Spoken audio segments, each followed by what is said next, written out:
সিয়াত করে যে অমুক জায়গায় আমার এত ব্যাংক ব্যালেন্স রয়েছে, অমুক জামা আমার এতটি জমি রয়েছে, তোমরা এভাবে এভাবে বন্টন করে নেবে, ভাগ করে নেবে, এই শেষ ওসিয়ত করে। কিন্তু আমাদের নবী মুহাম্মদ সাল্লাল্লাহু আলাইহি ওয়াসাল্লাম শেষ ওসিয়ত করে গেছেন, শেষ নসিহত করে গেছেন, সালাত সালাত সালাত। তোমরা এই ব্যাপারে সতর্ক সাবধান থাকবে, তোমরা এই ব্যাপারে সতর্ক থাকবে। শুধু তাই নয়, শুধু মন্ডলী সব ওয়াক্তের সালাত নয়, কেবলমাত্র আসরের সালাত ছুটে গেলে বা না পড়লে তার ক্ষতির পরিমাণ বুঝতে গিয়ে নবী মুহাম্মদ সাল্লাল্লাহু আলাইহি ওয়াসাল্লাম বলেছেন, বুখারী মুসলিমের হাদিস, এই হাদিসটি মিশকাতুল মাসাবি বা আবু তাজিলিস সালাতে হাদিস নাম্বার 595 ও 594 বলা হয়েছে, মান তারাকা সালাতাল আসর ফাকাদ হাবিত আমালু। যে ব্যক্তি আসরের সালাত ছেড়ে দেবে, যে ব্যক্তি আসরের নামাজ পড়বে না, সে ব্যক্তির সমস্ত আমল বাতিল। শুধু তাই নয়, আল্লাযী তাফুতু সালাতাল আসরি ফাকান্নামা উতিরা আহলুহু ওয়া মালুহু। যে ব্যক্তি আসরের সালাত ছেড়ে দিবে, সে ব্যক্তির সমস্ত মাল ধন, সমস্ত জিনিস, পরিবার পরিজন লন্ডন হয়ে যাবে, নষ্ট হয়ে যাবে। আসরের সালাত এত গুরুত্ব কেন? অনেক মুহাদ্দিসগণ, মুফাসসিরগণ আসরের সালাতকে এবং ফজরের সালাতকে মধ্যবর্তী সালাত বলে আখ্যায়িত করেছেন। এই দুই ওয়াক্তের সালাতে কি ফারিস্তাগণ আসেন, একদল ফারিস্তা যখন আসরে আসে যায়, ফারিস্তা দল তারা ফজর পর্যন্ত ডিউটি করে, এবং যারা ফজরে আসেন তারা আসর পর্যন্ত ডিউটি করেন। তাই যখন কোনো ব্যক্তি আসরের সালাত আদায় করে, আর সে সময় যদি ফারিস্তা আসে, সেই দুই দল ফারিস্তা আল্লাহর কাছে গিয়ে কি করে বলে, আমি অমুক ব্যক্তিকে সালাত অবস্থায় দেখে আসলাম। ফজর সালাতের এত গুরুত্ব কেন? যে সে সময় ফারিস্তা আসে, যে ফারিস্তার দলগুলি যায় তারাও দেখতে পায় যে এই ব্যক্তি অমুক ব্যক্তি সালাত আদায় করছিল, আর যারা এসেছে তারাও দেখতে পায় যে এই ব্যক্তি নামাজ অবস্থায় আছে। দুই দল ফারিস্তা আল্লাহ সুবহানাহু ওয়া তাআলার কাছে গিয়ে বলেন, আমি অমুক ব্যক্তিকে সালাত আদায় করা অবস্থায় দেখলাম। তাই এই আসরের সালাত বা এই ফজর সালাতের বিরাট গুরুত্ব রয়েছে। তাই এই দুই ওয়াক্তের সালাতের সাথে সাথে পাঁচ ওয়াক্তের সালাত গুরুত্ব সহকারে আদায় করতে হবে, নচেত বাঁচার কোনো পথ নেই। শুধু তাই নয়, আল্লাহ সুবহানাহু ওয়া তাআলা এই সালাতের গুরুত্ব দিতে গিয়ে, সালাতের মাহাত্ম্য দিতে গিয়ে উন্নত নবী আল্লাহ সুবহানাহু ওয়া তাআলা পবিত্র কোরআনে সূরা মারিয়াম সূরা নম্বর 19 আয়াত নম্বর 59 এর মধ্যে বলেছেন, ফাখলাফা মিন বাদিহিম খালফুন আদাউ সালাতা ওয়া তাবাউ শাহওয়াতি ফাসাউফা ইয়ালকাউনা গায়্যা। অর্থাৎ তাদের পরে এমন এক অপদার্থ দাঁড়ালো যারা সালাতে কুপরবর্তী প্রবেশ করলো, উচিতই তারা কি করবে? জাহান্নামে প্রবেশ করবে।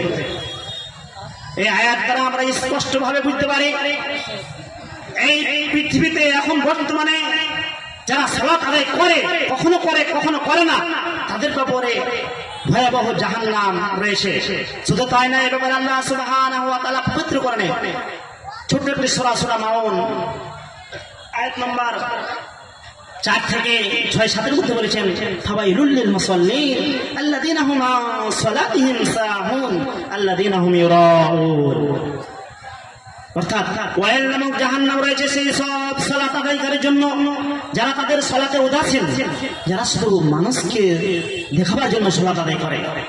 বলা বাহুল্য, সালাত আদায় করেও সালাতে অবহেলা করার কারণে, সালাতকে সময় মতো আদায় না করার কারণে জাহান্নামে যেতে হবে।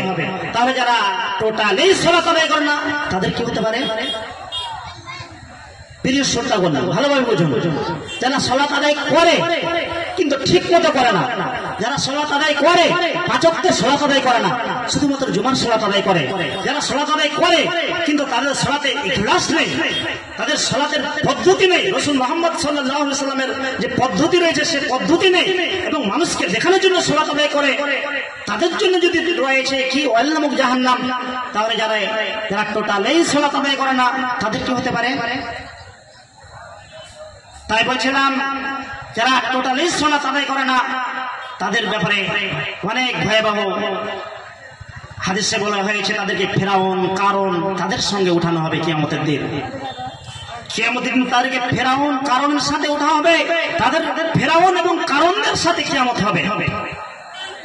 তাই সালাত আদায় করতে হবে। আপনি যেখানেই থাকেন না কেন, সালাত আদায় করতেই হবে। সালাতের কার জন্য কোনো অবস্থাতেই মাপ নেই। এমনকি আপনি যদি যুদ্ধের ময়দানও থাকে আর সালাত যদি সময় হয়, সালাত আদায় করতেই হবে। শুধুমাত্র 4 শ্রেণীর লোক ছাড়া, শিশু, পাগল, ঋতুমতী মহিলা ছাড়া কার জন্য কোনো অবস্থাতেই মাপ নেই। এমনকি যুদ্ধের ময়দানেও আপনি যদি যান তাহলে সেখানেও সালাত আদায়ের সময় হলে সালাত আদায় করতেই হবে।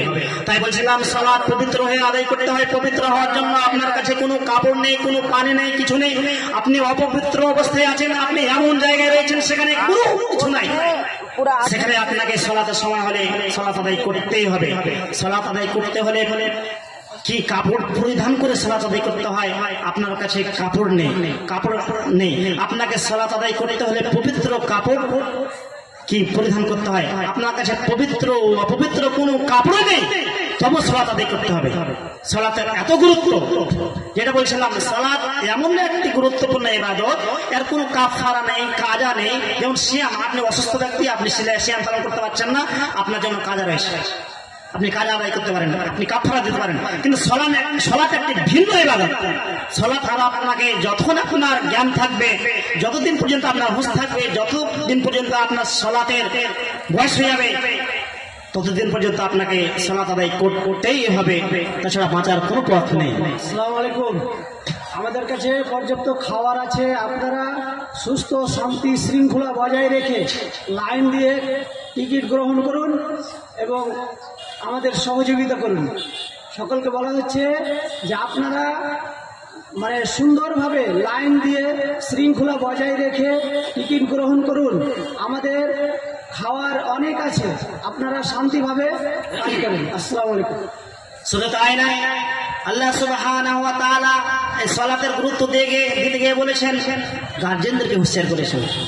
এ ব্যাপারে আল্লাহ সুবহানাহু ওয়া তাআলা পবিত্র কোরআনে সূরা